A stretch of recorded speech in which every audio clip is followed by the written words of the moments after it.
move for Davante Adams puts the New York Jets in an entire new stratosphere. With Davante Adams on this team, I anticipate them winning their division. The reason why I say that is because the Jets look out of sorts the first 6 weeks of the season. Every game you look at, there's been a constant issue with them, whether it's the receiving not living up to the hype, or the running backs living up to the hype, or the defense holding up well. There's always been something that's made this team go wrong. But I think Davante Adams on this offense will make all those problems go away. The first issue that the Jets were having was the lack of connection that Rodgers had with Garrett Wilson. And that finally got sorted out last week against Minnesota, and then this week against the Buffalo Bills. Wilson had over 100 yards receiving, and he looked really impactful for this team. But when Wilson got going, Rodgers took a step back.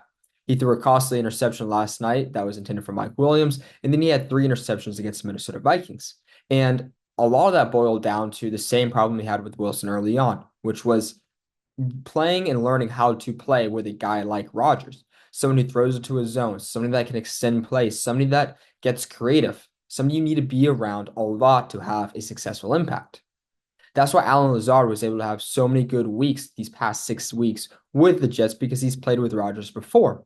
Wilson takes steps up now, and when you have Davante Adams in there, these miscommunications will no longer occur. The one that gets pointed out the most was the miscommunication between Rodgers and Mike Williams on the last play on that 3rd and 16 before they punted it before the 2-minute warning. On that play, Rodgers explained that he was trying to throw the ball down the red line. And when he was about to release it on the vertical route, Mike Williams ran an inside breaker, meaning he was cutting out towards the out of bounds area because that area opened up. And due to that, Rodgers, midway through his throw, had to try and readjust it and throw it towards the sideline, ultimately being an underthrown ball, not being right around Williams' area, causing him to slip up. Teron Jackson intercepted the ball, and then eventually the Bills ran out the clock. But these miscommunications will no longer occur because Rodgers saw 3 wide receivers, his top 3, all on the same page as him.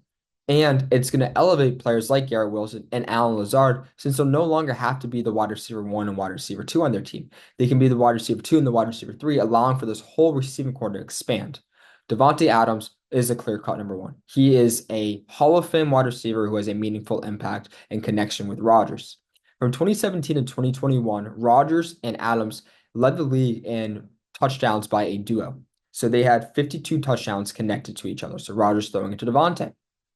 On top of that, the 1 year, or I guess the 2 years technically now, having 6 weeks with Rodgers on the Jets before Adams got there, those 2 years where Rodgers has played, he has yet to throw over 4,000 yards. So when Davante left, Rodgers' last year in 2022, he didn't throw for over 4,000 yards. And in this season, he was not on pace to throw for 4,000 yards. In fact, in that year and a half, he has not thrown for over 300 yards passing in a single game. He's come close to it, but has never eclipsed it. So point is, Davante and Rodgers are going to have a really strong connection with each other.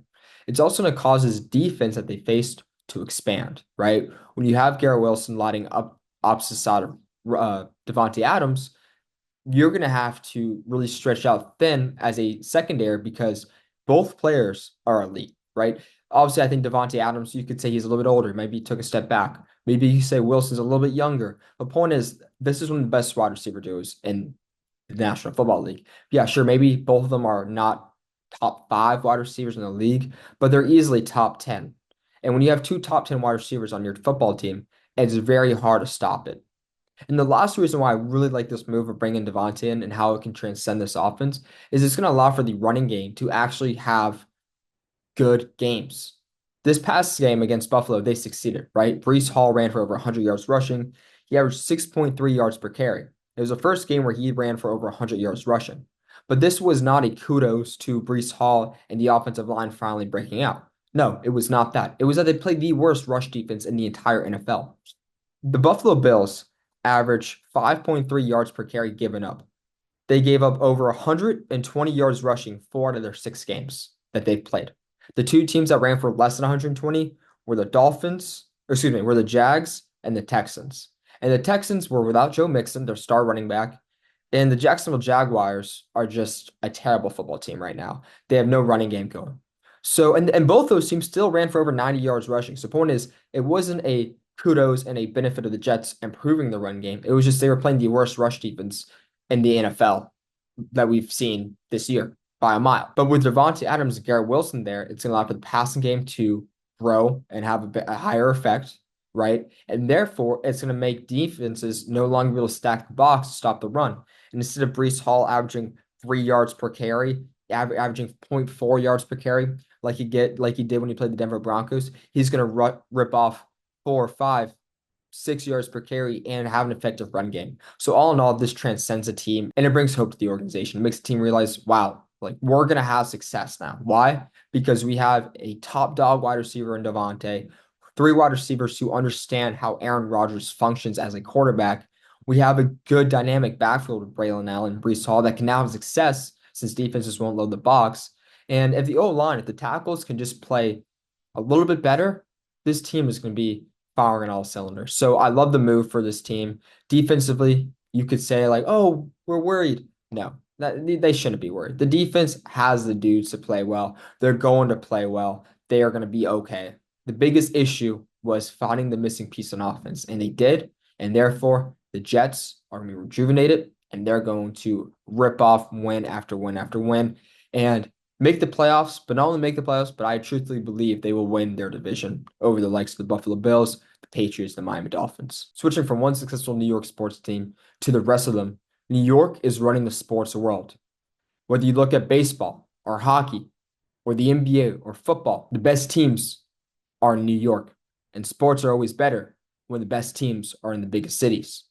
Because whether you love them or you hate them, you want to watch them because they have the biggest names, the biggest market, and the most historic franchises.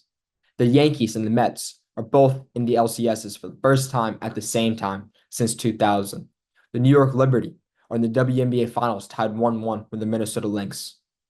The New York Rangers have the fifth highest odds of winning the Stanley Cup Finals. And the New York Knicks just made a big splash move to acquire Karl-Anthony Towns, allowing for them to have the third highest odds of winning the NBA Finals.